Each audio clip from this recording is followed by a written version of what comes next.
Road cross ചെയ്ത 2 പോത്തുകളെ car ഇടിച്ചു തെറിപ്പിച്ചു. ഈരാറ്റുപേട്ട തൊടുപുഴ റോഡിൽ മുട്ടം ജംഗ്ഷന് സമീപമായിരുന്നു അപകടം. ഞായറാഴ്ച പുലർച്ചെ 1:30 തൊടുപുഴ ഭാഗത്തു നിന്നെത്തിയ കാർ റോഡ് മുറിച്ചു കടക്കുകയായിരുന്ന 2 പോത്തുകളെ ഇടിച്ചു തെറിപ്പിക്കുകയായിരുന്നു. ഈരാറ്റുപേട്ടയിൽ അറക്കുന്നതിനായി കൊണ്ടുവന്ന പോത്തുകളാണ് ഇവ.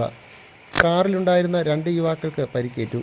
മറ്റക്കാട് സ്വദേശികളായ നബിൻ, ഇക്രു എന്ന അക്ബർ ഷാ എന്നിവർക്കാണ് പരിക്കേറ്റത്. ടർഫിൽ കളി കഴിഞ്ഞ് മടങ്ങുകയായിരുന്നു ഇവർ. ഇവരെ ആശുപത്രിയിൽ പ്രവേശിപ്പിച്ചു. റോഡിന് കുറുകെ ചാടിയ പോത്തുകൾ ഇടിയേറ്റ് ഉയർന്നു പൊങ്ങി കാറിൻ്റെ ബോണറ്റിൽ വീഴുകയും പോത്തിൻ്റെ കൊമ്പ് ഗ്ലാസ് തകർത്താണ് അകത്തിരുന്ന ഇക്രുവിൻ്റെ മുഖത്ത് പരിക്കേറ്റത്.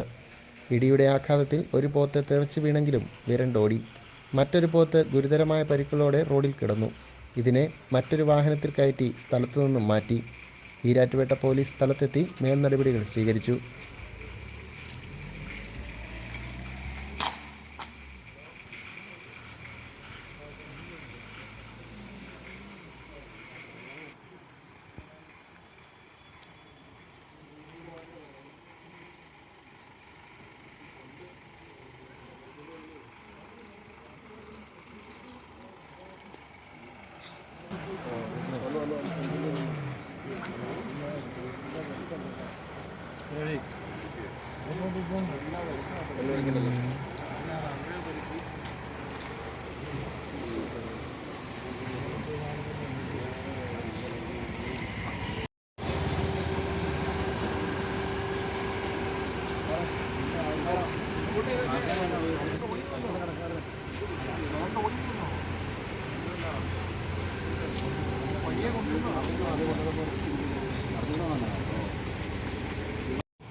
ഇവിടെ ഈ പോത്തും വന്നിട്ടില്ല, വണ്ടിയും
അപ്പുറത്തോട്ട് പോട്ടെ, മുമ്പോട്ട് പോട്ടെ. ഇങ്ങനെ വിളിക്കാൻ വണ്ടി ഉണ്ടെന്ന്